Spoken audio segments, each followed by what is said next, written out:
자, 오늘 함께 은혜 나누실 말씀입니다. 요한복음 13장 12절에서 17절까지 있는 말씀입니다. 제 성경책으로는 신약성경 170페이지에 있습니다. 요한복음 13장 12절부터 17절까지의 말씀입니다. 봉독해 드리도록 하겠습니다. 그들의 발을 씻으신 후에 옷을 입으시고 다시 앉아 그들에게 이르시되 내가 너희에게 행한 것을 너희가 아느냐? 너희가 나를 선생이라 또는 주라 하니 너희 말이 옳도다. 내가 그러하다. 내가 주와 또는 선생이 되어 너희 발을 씻었으니 너희도 서로 발을 씻어주는 것이 옳으니라. 내가 너희에게 행한 것 같이 너희도 행하게 하려 하여 본을 보였노라. 내가 진실로 진실로 너희에게 이르노니 종이 주인보다 크지 못하고 보냄을 받은 자가 보낸 자보다 크지 못하나니 너희가 이것을 알고 행하면 복이 있으리라. 아멘.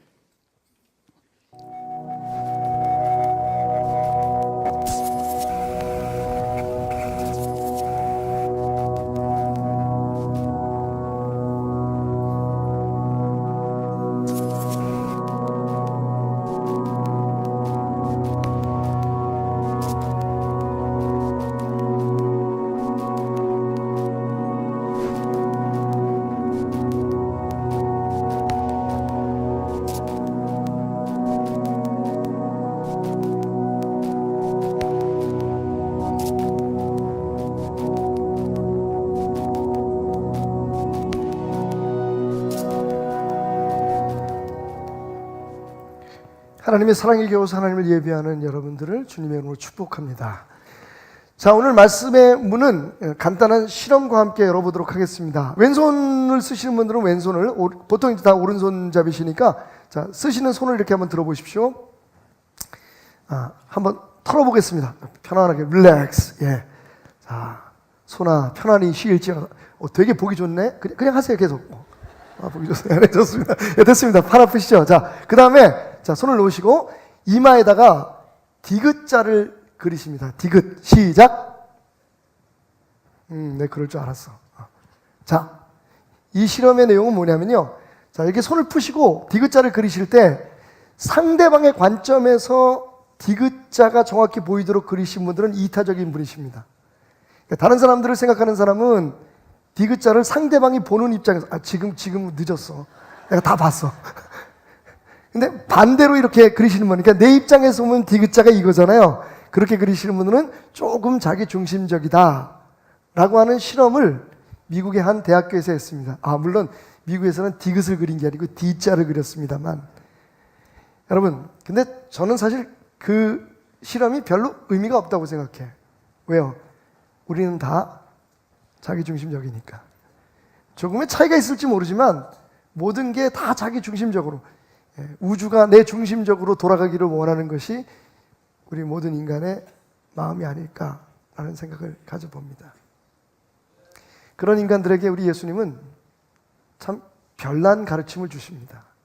솔직히 이게 실천하기 어려운 가르침인데, 그런데 그게 예수님의 가르침입니다.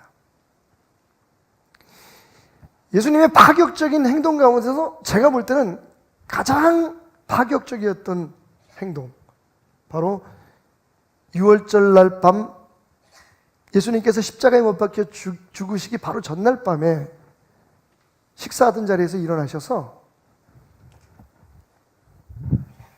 대야에 물을 떠 담으시고 옷 저고리를 벗으시고 노예처럼 수건을 그 옆에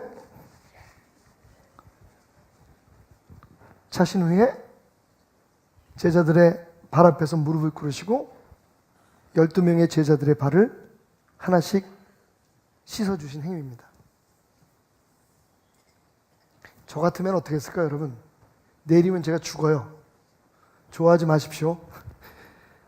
김정혜. 내일이면 제가 죽어요.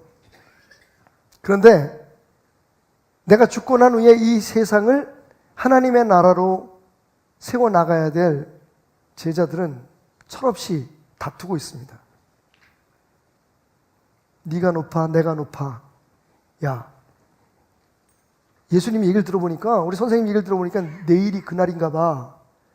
예수님께서 내일이면 당신이 이 땅에 오신 그 뜻을 이루시는 역사가 일어난대. 그러면 예수님이 승리하는 그 자리에 우리도 함께 서지 않겠어? 누가 제일 가까이 설까? 누가 제일 높은 자리에 설까? 아마 날 거야. 아니야, 나지.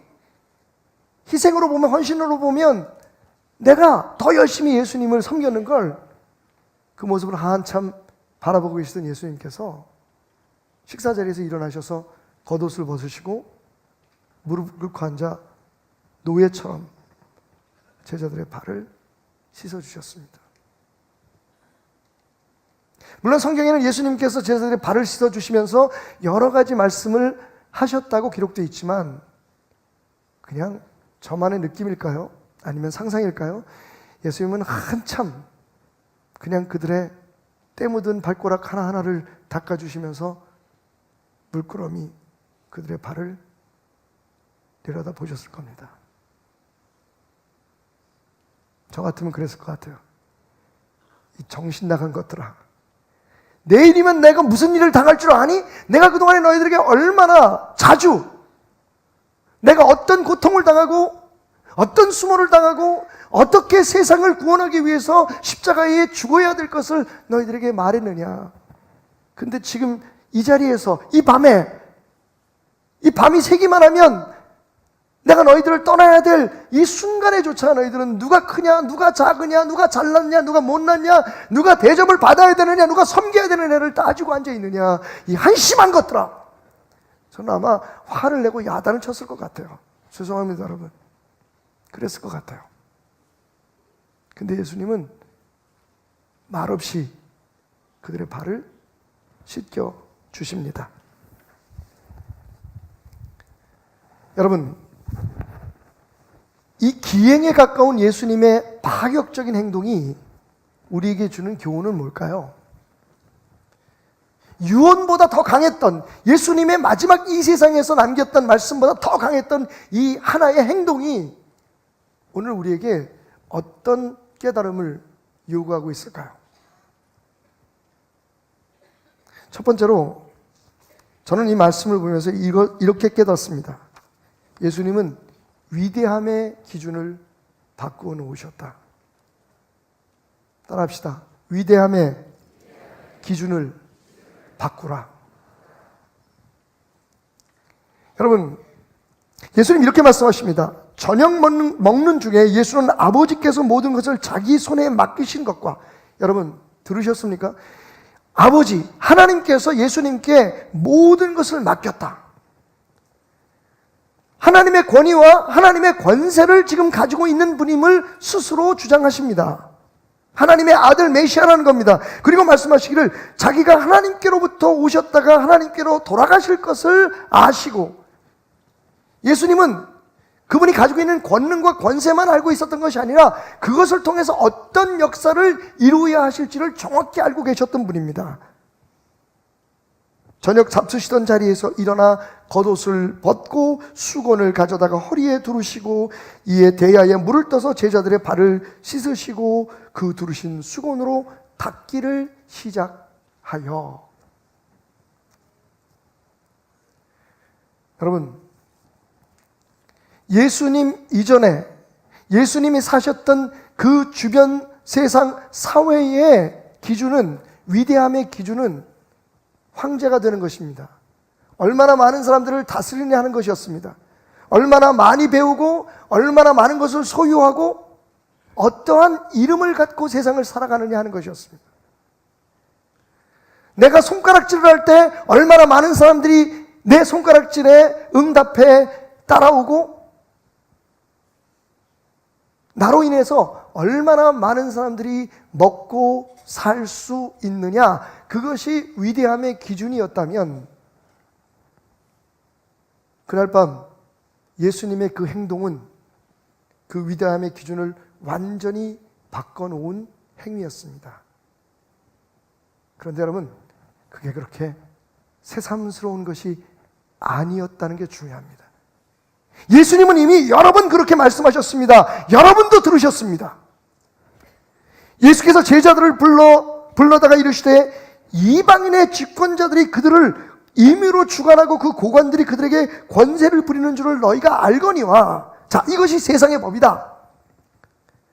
그러나 나는 너희에게 말한다. 너희 중에는 그렇지 않아야 하나니. 여러분, 세상과 달라야 된다는 겁니다. 너희 중에 누구든지 크고자 하는 자는 너희를 섬기는 자가 되고, 너희 중에 누구든지 으뜸이 되고자 하는 자는 너희의 종이 되어야 하리라. 아멘. 이것이 우리가 살고 있는 더 큰 세상, 아니 우리가 진정으로 속해 있는 하나님 나라의 법이요 질서요 기준이라고 예수님은 지금 말씀하고 계시는 겁니다. 그런데 우리는 지금 어떻게 하고 있습니까? 그런데 제자들은 어떻게 했습니까?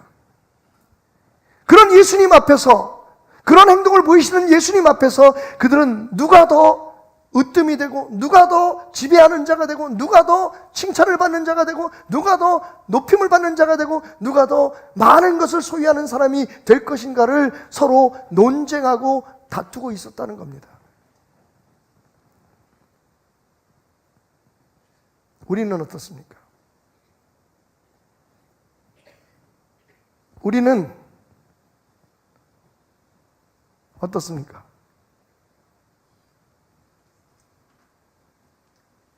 분명히 우리가 사는 이 세상에서 우리는 우리 나름대로의 꿈을 가지고 우리들의 목표를 가지고 성취해야 될 그런 욕구가 없을 수는 없을 겁니다.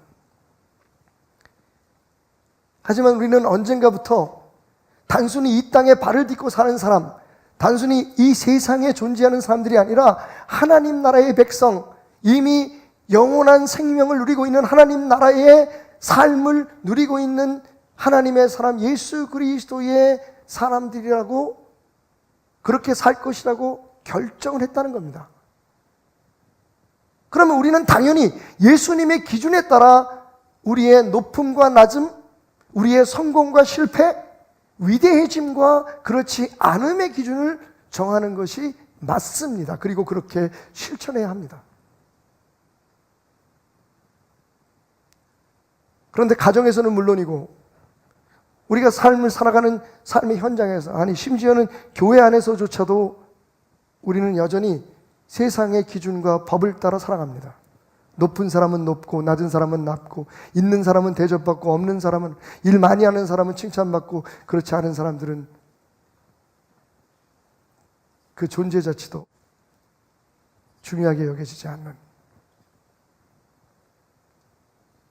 아마 오늘 예수님께서 이 예배에 참석하시면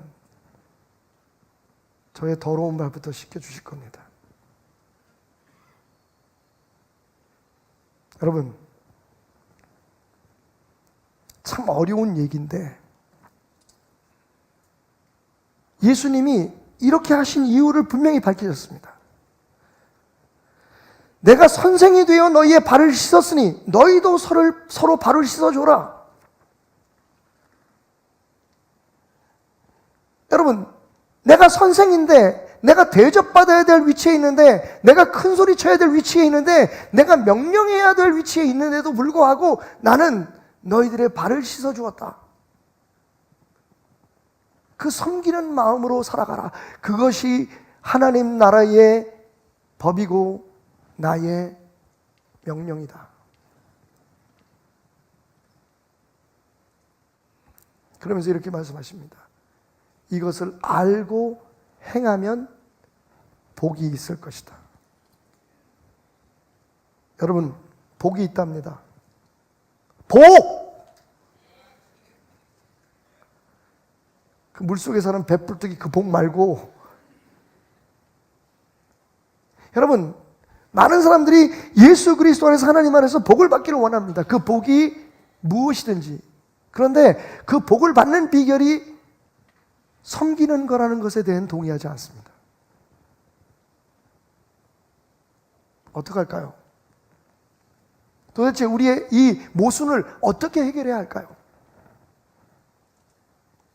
얼마 전 한국에 가장 크다는 몇 개의 교단의 어른들이 법원의 판결에 의해서 그들의 자리를 잃어버리는 일들이 벌어졌습니다. 수억 혹은 어떤 분들은 수십억을 써서 그 자리에 올랐습니다. 그 이름, 총회장, 감독이라는 이름을 갖기 위해서. 근데 그 과정조차도 불법적이었다고 하는 판단을 세상에서 내렸단 말이에요. 하나님 법이 아니라 세상에서 내려서 결국은 자신들의 자리를 놓쳐버렸습니다. 미쳤습니다. 교회 안에서는 여전히 나는 장로야, 나는 권사야, 나는 목사다, 목사 중에서 나는 담임 목사야, 부목사들은 다 내 말을 따를지어다, 교회는 내 말에 순종할지어다. 여러분 미쳤습니다. 아니면 모르는 겁니까? 여전히 아직도 어떤 직분을 교회 안에서의 계급인 것처럼 그것을 얻기 위해서 다투고 분쟁하고 싸우고 하나님이 보시기에 아름답지 않은 방법들을 동원하는 그런 사람들이 있습니다. 정신 나갔습니다. 아니면 그들의 성경에는 그런 말씀이 없는 걸까요? 여러분, 분명히 예수님은 이 행위를 통해서 위대함의 기준을 바꾸셨을 뿐만 아니라 한번 따라 합시다. 호칭은 섬김의 기회이다. 그것을 우리에게 깨닫게 해주신 겁니다. 여러분, 큰 이름이 누리기 위해서 주어진 이름이 아니라 세상 사람들처럼 어떤 권위가 그 권위를 통해서 다른 사람들을 다스리고 다른 사람들을 자기 마음대로 뜻대로 이렇게 저렇게 움직이게 하기 위해서 주어진 이름이 아니라 그 이름은 하나님께서 우리에게 섬기라고 주신 기회요. 그 이름은 우리의 사명이라는 겁니다. 아버지라는 이름이 단순히 권위가 있는 이름이 아닙니다. 그것은 아버지로서 가족들을 섬겨야 된다고 하는 이름인 것입니다. 어머니라는 이름도 마찬가지입니다. 교회의 목사라는 이름이 그렇듯이 여러분 장로님, 권사님, 그리고 집사님, 안수 집사님, 이 모든 교회의 무슨 회장님, 부회장님, 이게 사람들 앞에 높임을 받고 사람들 앞에 인정을 받으라고 하는 이름이 아니라 섬기라는 이름이라는 겁니다. 자, 예수님의 말씀을 들어보십시오. 그들의 발을 씻으신 후에 옷을 입으시고 다시 앉아 그들에게 이르시되, 자, 이제 예수님의 본론이 그렇게 행동을 하신 그 이유를 말씀하십니다. 내가 너희에게 행한 것을 너희가 아느냐, 보았느냐, 나를 선생이라 또는 주님이라 하니 너희 말이 옳도다. 그래, 너희가 나를 선생님이라고 부르지, 나 선생님 맞다. 너희가 때로는 나를 주님이라고 부르지, 내가 너희의 주인이 맞다. 내가 그러하다. 내가 또 주와 선생이 되어 너희의 발을 씻었으니 너희도 서로 발을 씻어주는 것이 옳으니라. 여러분, 이거 누가 기대했던 말일까요? 누가 예수님이 이런 말씀을 하실 것으로 상상을 해봤습니까? 예수님은 여러분 정확히 말씀하십니다. 이 말씀을 오늘 여러분 가정에 들어가서 초등학교 5학년, 6학년 여러분 손주에게 그리고 자녀들에게 읽어보고 그 뜻이 무엇인지 물어보십시오. 아이들이 정확히 압니다. 예수님이 선생님인데, 예수님이 주인인데 그 예수님이 제자인, 그리고 여러분 주인이면 종이잖아요. 종들의 발을 친히 씻어주셨다. 그 더러운 120개의 발가락을. 여러분 12명의 발이면, 그죠? 발로 따지면 24개가 되겠죠. 하지만 여러분 발가락으로 생각하면 120개예요. 그 중에 발가락이 없는 사람은 없었겠죠. 예수님께서 그 발가락 120개 하나하나를 아무 말 없이 왜 그렇게 행동하고 있는지 말씀도 안 하시고 그냥 발을 씻어주셨다는 거예요. 여러분, 유대 나라의 그 거친 땅에, 그 메마른 땅에 얼마나 발이 더러웠겠어요. 그 발가락 하나하나를 이제 얼마 있지 않으면 못 박혀 피 흘릴 그 손으로 하나하나 후벼가며 씻어주셨단 말이에요. 그리고 그 이유가 내가 한 것처럼 너희도 그렇게 살라는 겁니다. 그게 하나님의 나라의 백성, 그게 하나님 나라의 귀한 이름을 가진 자들의 사명이라는 겁니다. 예수님은 이렇게 풀고 계십니다. 선생이라는 내 이름은, 주님이라는 내 이름은 너희를 섬기라고 하나님께서 내게 주신 이름이라고.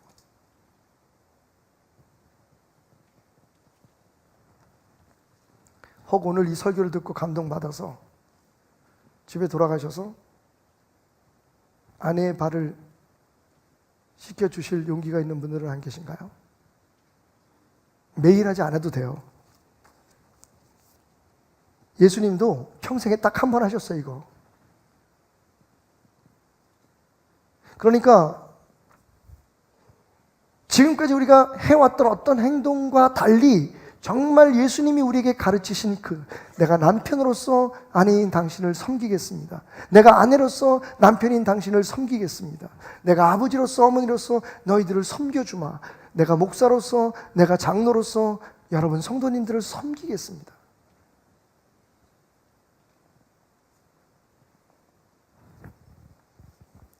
혹 오늘 여러분 가운데 집에 돌아가셔서 지난 설 정말 고생했던 며느리의 그 땀난 발을 씻어줄 시어머님 안 계십니까?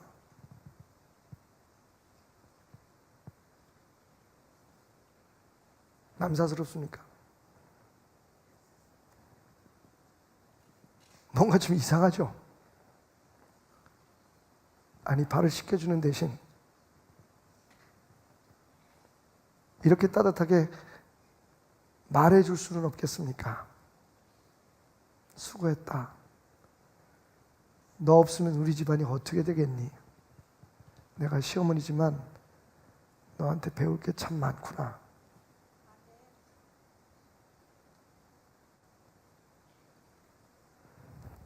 뭔가 잘못됐어요. 정말 우리 잘못됐습니다. 우리가 예수님을 몰랐다면, 우리가 천국의 백성이 아니라면, 그런데 어떡합니까, 여러분? 우리는 하나님 나라의 백성일 뿐만 아니라 하나님 나라의 축복을 누리며 살기를 원하는 사람들이 아닙니까? 그렇다면 그 축복을 누릴 수 있는 방법, 그 축복을 누리기 위해서 우리가 해야 될 일들에 대한 예수님의 말씀을 외면하면 안 되는 것 아닙니까?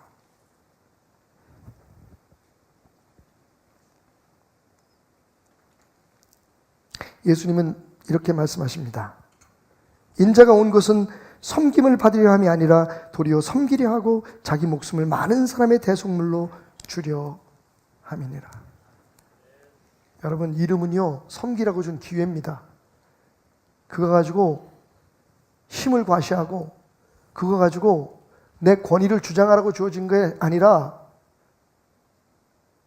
그 이름은, 그 호칭은 예수님의 말씀처럼 정말 세상은 이해할 수조차 없는, 흉내도 낼 수 없는 놀라운 하나님의 영광을 나타내기 위해 섬길 수 있는 특별한 기회인 것입니다.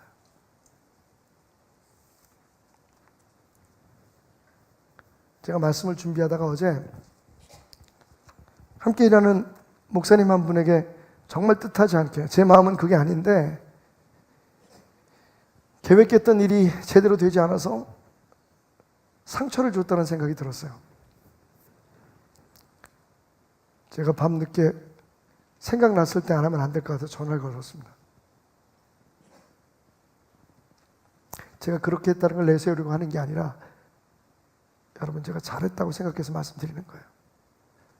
항상 그럴 수는 없을 겁니다. 근데 제가 그 목사님에게 전화해서 그렇게 얘기했어요. 목사님, 나 때문에 마음이 아팠으면 미안하다. 어떤 방송국 앵커가 한 말 같네. 죄송합니다. 그거 아니에요. 네가 아팠다면 그래, 미안하다. 그거 아니에요. 정말 제가 아픔을 줬다는 걸 알았어요. 처음부터 희망을 주지 않았으면 실망도 없었을 텐데, 저는 정말 그분을 생각해서, 솔직한 얘기지만 여러분, 저는 지금 제가 이 교회를 떠나고 난 후에 그 앞길보다 저와 함께 25년 동안 섬겨왔던 우리 목사님들의 앞길이 더 걱정됩니다. 그냥 무슨 근거에서 오는 자신감인지 혹은 평안함인지 모르겠지만, 저는 그냥 목회를 그만둬도 살 수 있을 것 같아요. 막연히 별로 준비도 안 했어요. 근데 그냥 살 것 같아요. 근데 저와 함께 일해왔던 여러분의 목사님들은 어떡할까? 이게 너무 머리가 아파요, 솔직히. 마음이 아파요. 어쨌든 저만큼 기회가 주어지지 않을 것 같다는 생각 때문에 그래요. 알아서 잘 살겠지만. 그래서 제가 나름대로 목사님들 길을 어떻게 하든지 인도해 주려고 노력을 하는데 그게 생각대로 안 되네요. 돈은 문제가 아닌데, 돈이야 뭐 빚을 저소라도 해줄 수가 있는데, 문제는 정말 이분들이 가서 자기가 기쁘게 즐겁게 베델교회에서 함께 이렇게 섬기고 일해왔던 것에 대한 충분한 하나님의 그런 축복과 은혜 속에서 할 수 있는 일들의 그런 자리들을, 그런 그 목회 현장들을 좀 준비해주고 싶어서 제가 나름대로 노력을 하는데, 세상이 참 그렇지가 않네요. 그래서 제가 상처를 준 것 같았어요. 전화해서 목사님 미안하다, 정말 미안하다, 그 얘기밖에 할 수가 없었어요.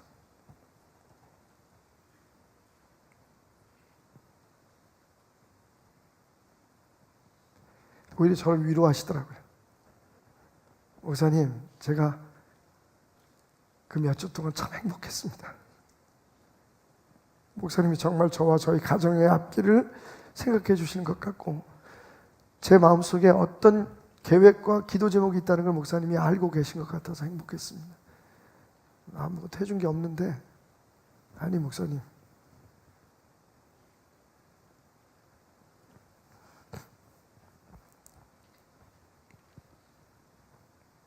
우리가 가진 이름은 뭡니까 도대체? 제가 가끔 인용하는 말이지만 어떤 드라마 보니까 이덕화 씨인가 그렇게 대사를 하더라고요. 야, 내가 왜 권력을 갖고 싶은지 알아? 권력을 남용하기 위해서야. 인간들이 힘을 갖고 싶은 것, 그 큰 이름을 갖고 싶은 이유는 그래서 남들을 다스리고 내 마음대로 내가 원하는 걸 누리고 싶은 욕망 때문일 겁니다. 그런데 주님은 말씀하십니다.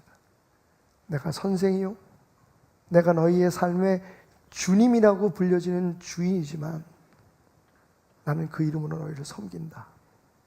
그게 하늘나라의 법이고, 그를 통해 우리의 모든 마음속의 분란과 상처와 아픔보다 하나님에 대한 감사와 찬송이 넘쳐나게 될 것이다. 여러분, 주님은 이 행위를 통해서 우리가 가지고 있는 그 호칭은 섬김의 기회임을 가르치셨습니다. 결국 저는 이 행동을 통해서 짧게 결론을 짓자면, 우리가 자아인력으로부터 벗어나야 한다는 사실입니다. 한번 따라해 볼까요? 자아인력으로부터 벗어나자. 여러분, 자아인력이라는 말은 만유인력이라고 하는 말에서 제가 따온 겁니다. 만유인력이 무엇입니까? 모든 만물은 서로 잡아당기는 게 있죠. 만유인력 중에서 가장 강력한 게 뭐냐면 중력입니다. 우리가 지금 이 지구에 붙어서 살아갈 수 있는 이유는, 이 땅을 딛고 걸어 다닐 수 있는 이유는, 지구가 때로는 거꾸로 돌아가도 우리가 떨어져서 저 우주에 미아가 되지 않은 이유는 이 지구 한가운데서 우리를 잡아당기고 있는 힘이 있기 때문입니다. 그래서 우리는 중력이라고 얘기합니다. 근데 그 중력만큼 강한 게 우리 인간 사회에 있습니다. 그게 뭐냐면 자기 인력입니다. 모든 것을 자기에게로 끌어들이려고 하는 것, 내 중심으로. 모든 거에 다 나를 중심으로 해서 돌아가야 돼요. 그렇지 않으면 견디지 못하는 사람들이 있습니다. 아니, 대부분 우리는 그렇습니다. 심지어는 여러분 용서하고 들어주십시오. 교회들이, 그리고 성도들이 하는 선한 행동조차도 거기에는 이유가 있습니다. 내가 이렇게 해서 복을 받으려고. 교회들이 선교할 때도 선교를 해서 우리 교회가 부흥하려고. 여러분, 그 말이 틀리진 않지만 그게 목적이 된다면 분명히 예수님의 가르침에서 멀어진 것은 맞습니다. 열심히 기도하는 이유가, 예배 참석하는 이유가 우리 자식들 잘 되게 하려고. 틀리진 않지만 분명히 예수님께서 의도하는 건 아닙니다. 하나님 앞에 11조 드리고 물질 드리는 것이 그렇게 해서 내 창고가 가득 차게 하려고. 여러분, 그건 더욱더 아닙니다. 어렵지만 자기 인력에서 벗어나려고 몸부림치는 것이 신앙입니다. 이제껏 모든 것이 나 중심, 나의 주도로 움직였다면 이제는 하나님의 말씀, 하나님 중심으로 내 삶의 진짜 주인 되신 그분의 뜻대로 내가 살아가려고 자기 인력, 자기 중력, 나 아니면 안 돼, 내 생각대로 돼야만 해, 내 생각이 맞아 라고 생각하는 모든 것을 내게로 끌어들이려고 하는 그 생각이 하나님 뜻대로, 하나님 말씀이 맞아, 힘들지만 하나님 명령대로 따라야 해 라고 하는 그러한 새로운 은혜의 진공 상태로 벗어나는 것이 진짜 신앙입니다. 그게 없으니까 여러분, 교회 안에서도 상처를 받고 서로 다투고 분쟁하고 불만을 갖고 원망을 하는 겁니다. 내 뜻대로 안 되니까, 내가 법이니까. 여러분, 언젠가 제가 여러분에게 설교할 때 말씀드렸죠. 우리의 변화는 진정한 하나님을 향해서 우리가 전진할 수 있는 첫 번째 걸음은 내 생각이 틀릴 수 있다. 내가 지금 알고 있고 내가 지금 믿고 있는 것 자체가 내가 그동안에 해왔던 것들이 하나님의 뜻이 아닐 수 있다. 다른 사람들의 생각이 맞을 수도 있다라고 인정하는 순간부터 우리의 첫 걸음은, 자기 인력에서 벗어나는 첫 걸음은 시작되는 겁니다. 그런데 여전히 여러분, 내 말이 하나님 뜻이고 내가 하는 게 하나님 뜻이고 이건 내가 포기할 수 없고 저건 내가 버릴 수 없고, 그게 바로 오늘 하나님 나라에 속해 있다고 말하는 우리들이 삶에 있어서는 세상의 법을 따라 살아갈 수밖에 없는 위선적인 사람들로 살아갈 수밖에 없는 이유입니다. 자기 인력에서 벗어나야 됩니다. 주님 말씀에 우리의 삶이 끌려가야 됩니다. 하나님의 은혜에 내 삶이 달라붙어져야 되는 겁니다. 하나님 믿으면 뭐합니까? 예수 말씀 들으면 뭐합니까? 여러분, 전혀 새롭지 않은 이 말씀이 우리에게 왜 이렇게 오늘 부담스럽습니까? 이렇게 많이 듣고 또 보고 보았던 그 말씀이 30년 40년 동안에 최소한 몇십 번은 들었을 법한 이 제자들의 발을 씻어주시면서 너희가 섬기는 자가 되라, 내가 선생이요 주가 되어서 섬겼으니 이건 본을 보이기 위해서 내가 한 특별한 행동이니 너희들이 그대로 본받아 섬기는 자가 되라. 하늘나라에서는 섬기는 자가 으뜸이다. 하늘나라에서는 종이 되는 자가 선생이다. 그렇게 가르치는 말씀을 우리가 못 들은 게 아닌데 실천하지 않습니다. 그래서 아마 예수님은 이 말을 붙이셨던 것 같아요. 알고 행하는 자는 복이 있다. 여러분, 우리에게서 아는 것과 행함 사이는 왜 이렇게 멉니까? 아니, 사실은 멀다기보단 암과 행함 사이에 가로막혀 있는 자기 인력, 우리 자신의 욕심과 욕망과 우리의 고정관념과 생각이, 그게 하나님 말씀인 줄 아는데, 그렇게 되면 우리가 가지고 있는 대부분의 문제가 해결될 수 있는 걸 아는데, 가정의 부부간의 문제도, 여러분 고부간의 문제도, 삶의 자녀와 부모 간의 문제도, 그리고 여러 가지 직장에서 일어나는 여러 가지 문제도, 교회 안에서 일어나는 분쟁도, 그게 바로 해결하는 시작점인 줄 알고 있는데, 여러분, 알면 뭐합니까? 행함이 없으니 복이 없는 겁니다. 우리가 기대하는 참 하늘의 복, 가정의 평화, 일터에서의 화합, 남편과 아내가 서로 나보다 서로를 더 아끼고 살아가는 것, 자식들이 정말 내 계획, 내 생각이 아니라 그보다 더 좋은 하나님의 계획, 하나님의 뜻대로 살아갈 수 있도록 그 앞길이 열리는 것, 여러분, 그 진정한 축복이 어디서 오냐면 내가 내 이름을 내려놓고, 아니 그 이름을 기회로 삼아 섬기기 시작할 때부터 시작된다고 예수님은 말씀하고 계십니다. 너희의 영생의 축복이 어디 있느냐? 알고 행하는 데 있다.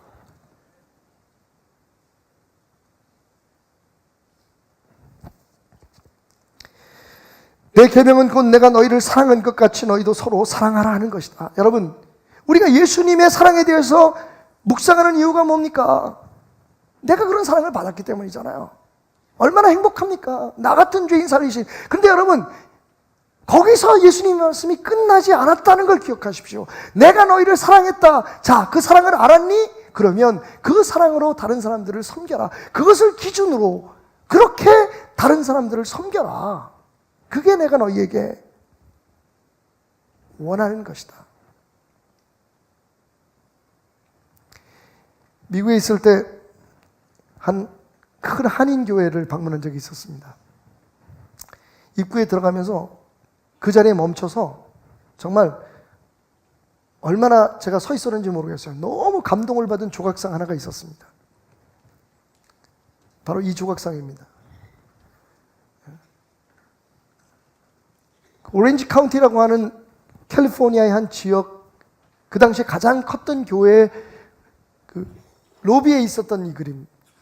지금 여러분들이 보시는 이 조각상은 텍사스에 있는 달라스 디올로지컬 세미너리의 달라스 신학대학의 그 정원에 세워진 동일한 동상입니다. 거기에는 영어로 다음과 같은 문구가 써 있었어요. To see his face, kneel before Christ.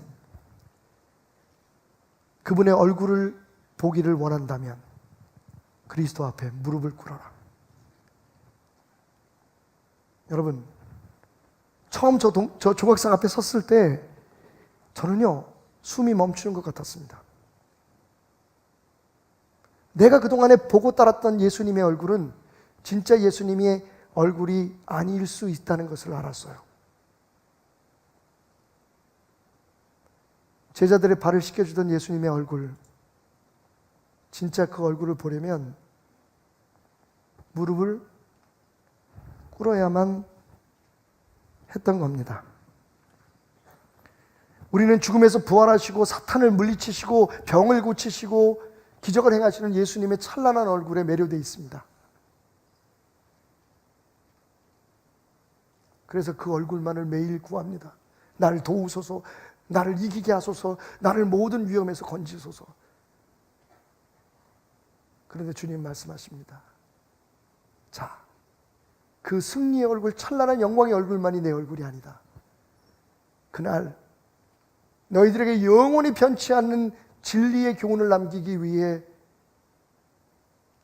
제자들의 발을 씻어주었던 땀방울이 맺힌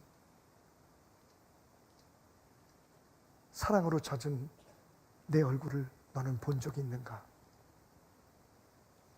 그 얼굴은 내가 무릎을 꿇어야만 볼 수 있는 얼굴이었습니다. 그 얼굴은 내가 누군가의 발을 씻어주듯 섬길 때에만 볼 수 있는 얼굴이었습니다.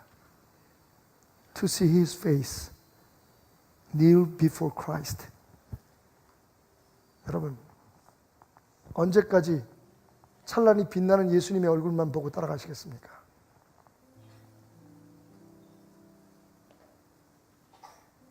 이제 무릎을 꿇으시죠. 하도 오래 뻣뻣하게 세워져 있는 무릎이기에 꿇는 게 쉽지 않을 겁니다. 여러분, 예수님 분명히 말씀하셨습니다. 알고 행하면 복 받을 것이다. 의지가 필요합니다. 말씀드렸지만 예수님이 항상 제자들의 발을 씻어준 게 아니에요. 그날 그 행동은 옷을 벗으시고 무릎을 꿇고 노예들이나 하는 그 행동을 보이신 것은 예수님의 의도적이고 의지적이고 의미 있는 특별한 행동이었다는 겁니다.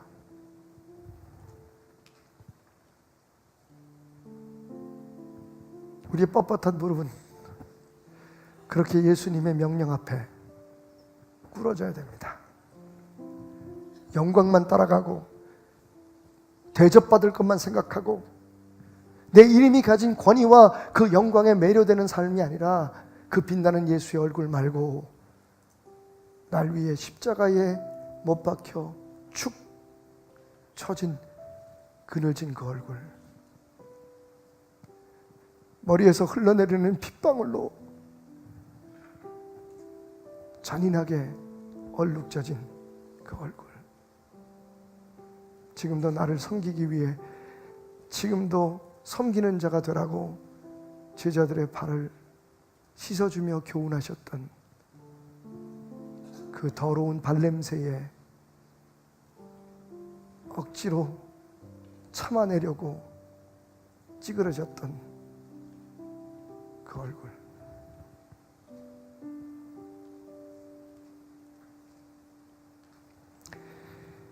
오랜 고문서에 다음과 같은 이야기가 기록되어 있었답니다. 남편의 이름은 요셉, 그리고 아내의 이름은 아스낫이었습니다. 그 두 부부의 이름이 우리에게 보여주듯 그들은 이집트, 애굽에서 살던 유대인들이었어요. 어느 날 남편 요셉이 왕들의 무덤을 짓는 일에 동원돼서 힘들고 고통스러운 노동을 마치고 피폐한 모습으로 집에 돌아옵니다. 아내 아스낫이 달려나가 남편을 맞이하죠. 그리고 아내는 요셉을 의자에 앉힙니다. 의자에 앉은 남편의 발 앞에는 아내가 미리 준비해 놓은 따뜻한 물이 담겨 있는 대야가 있었습니다. 아내는 온종일 지친 남편의 굳어진 더러운 발을 물에 담그며 씻으려 합니다. 요셉이 벌떡 일어나 말합니다. 여보, 이건 아닙니다. 유대인의 법 전통을 철저히 지키는 우리는 종이 아니면 다른 사람의 발을 씻어줘서는 안 됩니다. 친구조차도 서로의 발을 씻어주면 안 된다는 것이 우리의 율법이거늘 어찌 당신이 내 발을 씻으려고 합니까? 제가 씻겠습니다. 우리 집에는 종이 없으니까요. 그러자 밝게 웃는 모습으로 아스낫이 말합니다. 여보, 당신과 결혼하는 그날부터 당신은 내 삶의 주인이었습니다. 저로 하여금 당신을 섬기게 해주십시오. 그리고는 굳어진 남편의 발을 가슴으로 안습니다.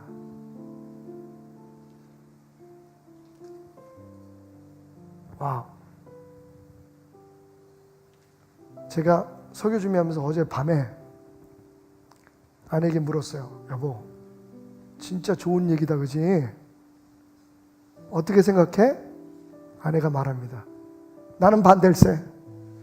왜 꼭 부인이 발을 씻어줘야 되냐? 예수님 말씀대로면 남편이 먼저 씻어줘야지. 그래서 그런 얘기가 아니잖아. 이게 지금 그걸 따질 때가 아니잖아. 나는 그래. 당신 내 발 먼저 씻어줘봐. 그럼 내가 씻어줄게. 결국 우리의 전쟁은 서로 등을 맞대고 자는 것으로 평화를 되찾았습니다.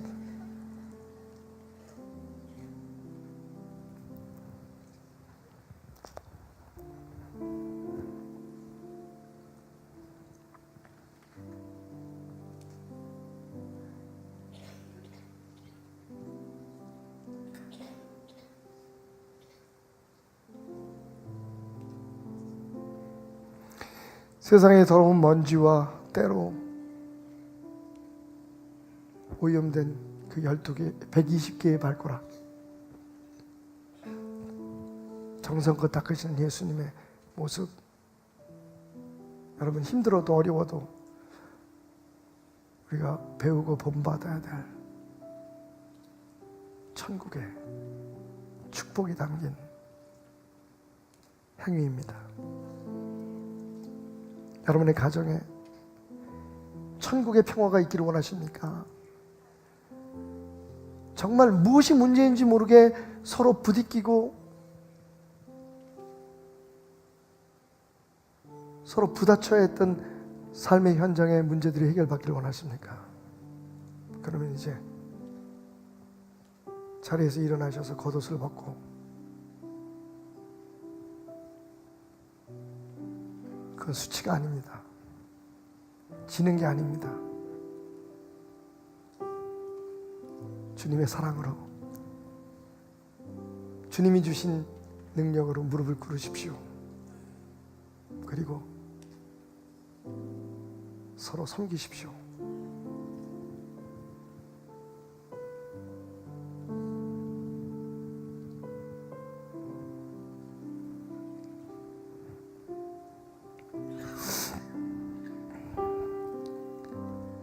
주 그 발 앞에 무릎 꿇고 그 사랑에 남기네. 어떤 말도 그 어떤 소리도 그 발 앞에서 잠잠해지네. 주 나의 사랑 그 발 앞에 앉아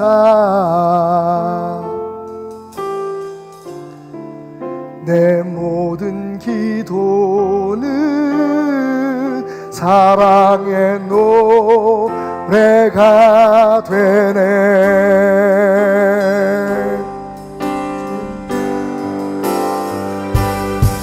주의 옷자락 만지며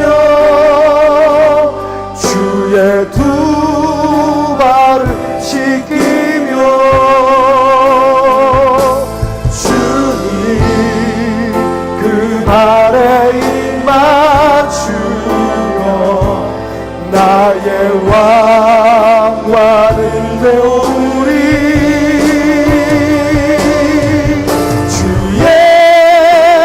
자랑 만지며 주의 두 발을 씻기며 주님 그 발에 입 맞추며 나의 왕관을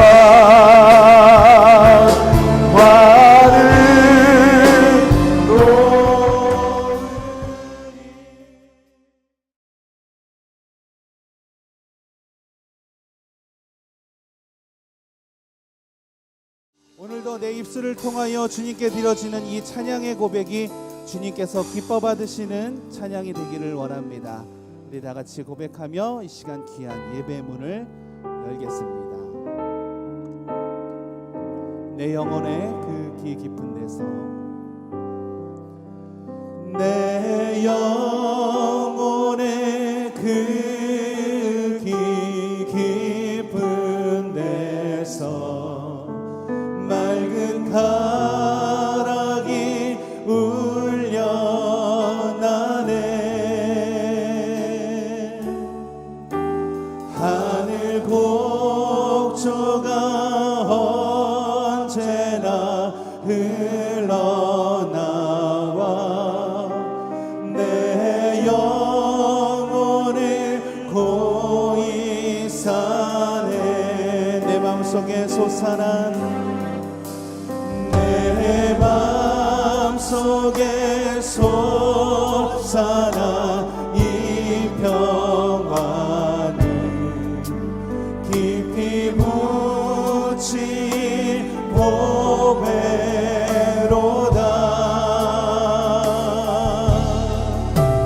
나의 보화를 캐내어 가져갈 자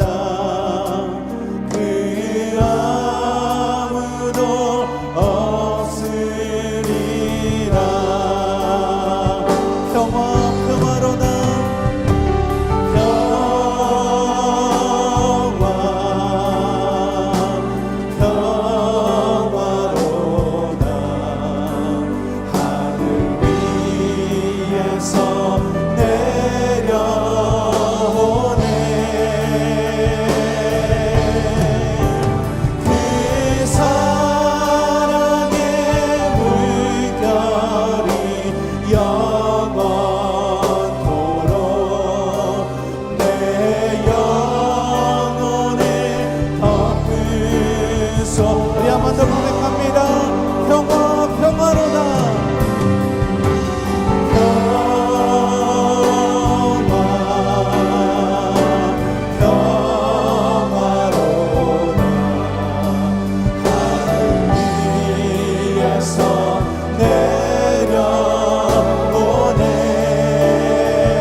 오늘도 나의 영혼이 그 귀 깊은 데서 주님의 그 귀한 맑은 가락이 울려나기를 원합니다. 주님의 귀한 평화 가운데 그 평안하심을 통하여 우리가 주님의 은혜를 누리는 귀한 한 주가 되기를 원합니다. 우리 하나님께 감사의 박수로 이 시간 주님께 영광 올려드립니다. 할렐루야.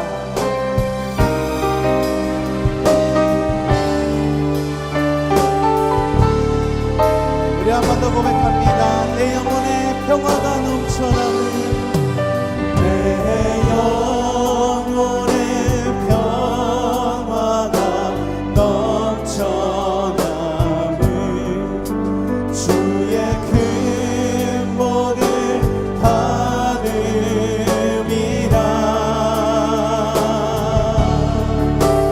내가 주야로 주님과 함께 있어 내 영혼이 편히 쉬네. 이 땅의 험한 길, 이 땅 위에 험한 길 가는 곳 참된 평화가 참된 평화가 어디 있나. 우리 모두 다 예수, 우리 모두 다 예수를 친구 삼아 참 평화를 누리게 돼. 평화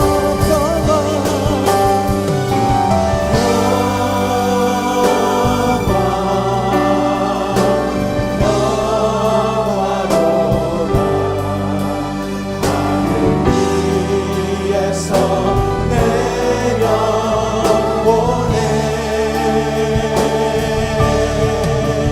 그 사랑의 물결이 영원토록 내 영혼을 머금소. 우리 한 번 더 고백합니다.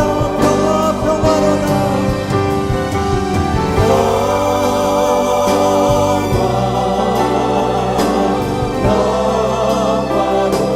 하늘 위에서 내려오네. 그 사랑의 물결이 영원토록 내 영혼을 덮을. 우리 마지막으로 한 번 더 고백합니다. 평화 평화로다.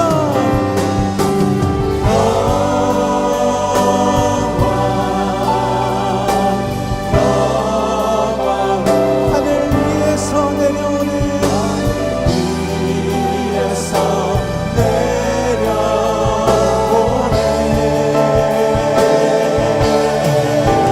그 사랑의 물결이 영원토록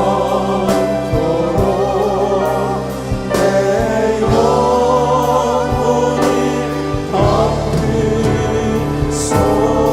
덮으소서. 할렐루야. 오늘도 이 시간 이곳에 인도하신 하나님 감사합니다. 주님을 찬양합니다. 아멘.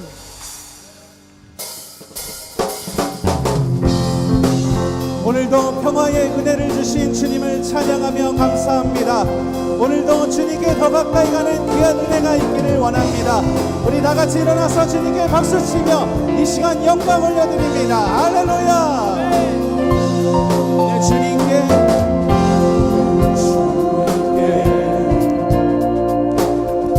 더 가까이 내 영이 기뻐하며 내 영 기뻐 노래하네. 내 주님께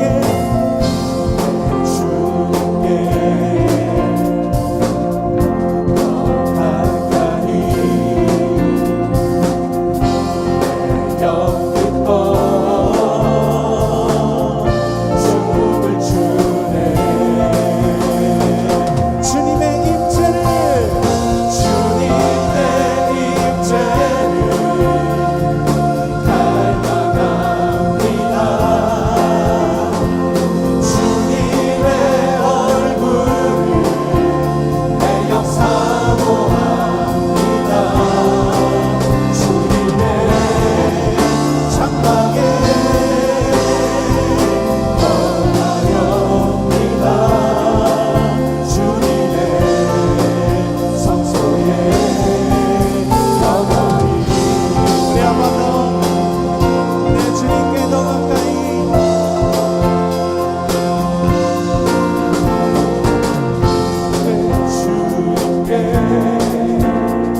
위해서 이 눈이 보기에는 눈에 보기에는 어떠하든지 이미 얻은 증거대로 늘 믿으며 이 밤에 의심 없이 살아갈 때에 우리 소원 주 안에서 이루리 걸어가세 믿음 위에 서서 나가세 나가세 의심 버리고 걸어가세 믿음 위에 서서 눈과 귀에 아무 증거 주님의 거룩함을 주님의 거룩함을 두고 맹세하 주 하나님 아버지는 참 믿구나 그 귀한 모든 약속 믿는 자에게 믿지 못할 무슨 일이 있을까 걸어가세 믿음 위에 서서 나가세 나가세 의심 버리고 걸어가세 믿음 위에 서서 눈과 귀에 아무 증거 걸어가세 걸어가세 걸어가세 믿음 위에 서서 나가세 나가세 의심 버리고 걸어가세 믿음 위에 서서 눈과 귀에 리마시 와라 걸어가세 걸어가세 믿음 위에 서서 나가세 나가세 의심 버리고 걸어가세 믿음 위에 서서 눈과 귀에 아무 증거 없어 눈과 귀에 아무 증거 없어 눈과 귀에 아무 증거 없어 할렐루야. 우리도 귀한 믿음 위에 서서 주님의 믿음을 붙잡고 걸어갑니다. 할렐루야.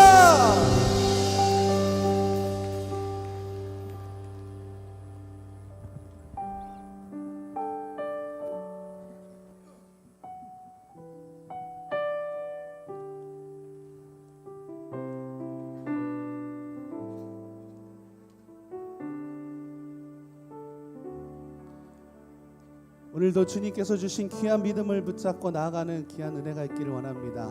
그 믿음 위에 서서 걸어가는 굳센 믿음을 가지고 나아가는 축복이 있기를 원합니다. 그 믿음을 붙잡고 나아갈 때에 내가 주인 삼은 모든 것을 내려놓고 오직 주님만 의지하며 나아가기를 원합니다. 이 고백이 변치 않기를 간절히 소망합니다. 우리 같이 입술로 고백하며 이 시간 귀한 예배 가운데 나가겠습니다.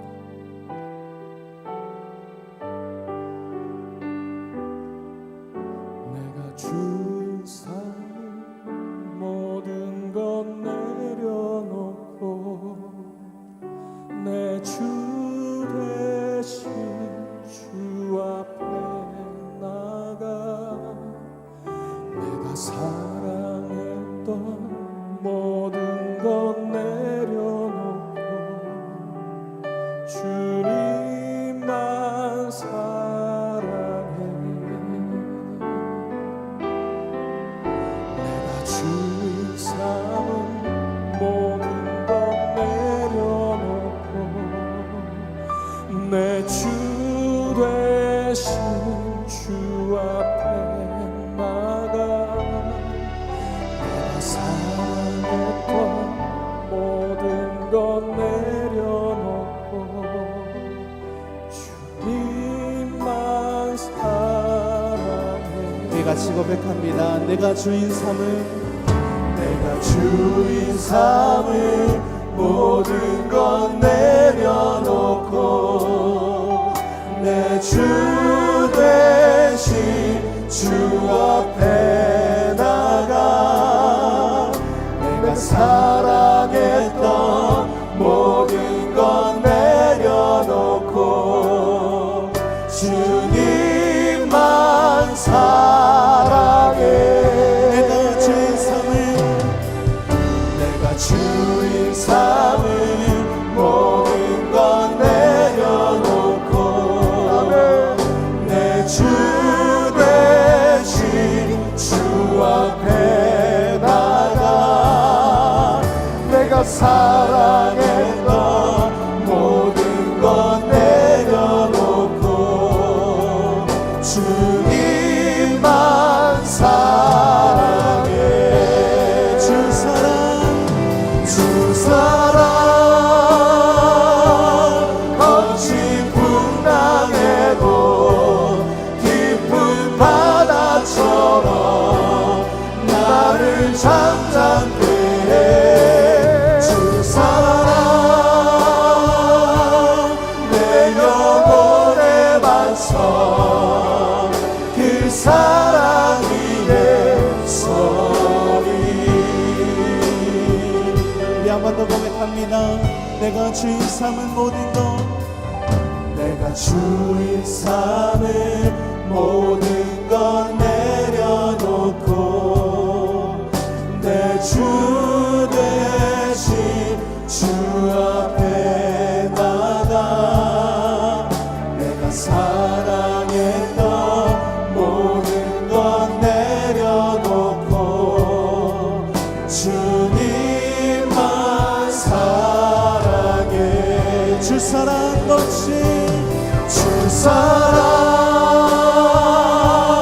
거친 풍랑에도 깊은 바다처럼 나를 잠잠케 해. 주 사랑 내 영혼의 반석 그 사랑 위에 서. 주 사랑 거친 풍랑에도 주 사랑 거친 풍랑에도 깊은 바다처럼 나를 잠잠케 해. 주 사랑 내 영혼의 반석 그 사랑 위에서 우리 예수께서 내가 원하는 한 가지, 내가 원하는 한 가지 주님의 기쁨이 되는 것. 내가 원하는 한 가지 주님의 기쁨이 되는 것. 내가 원하는 한 가지 주님의 기쁨이 되는 것. 내가 원하는 한 가지 주님의 기쁨이 우리 한번 되는 것. 내가 원하는 한 가지 주님의 기쁨이 되는 것. 내가 원하는 한 가지 주님의 기쁨이. 우리 마지막 한 번 더 고백합니다. 내가 원하는 한 가지, 내가 원하는 한 가지 주님의 기쁨이 되는 것. 내가 원하는 한 가지 주님의 기쁨이 되는 것. 주님의 기쁨이 되는 것. 주님의 기쁨이 되는 것. 할렐루야. 주님 감사합니다. 우리 박수로 주님께 영광 올려드리며 이 귀한 예배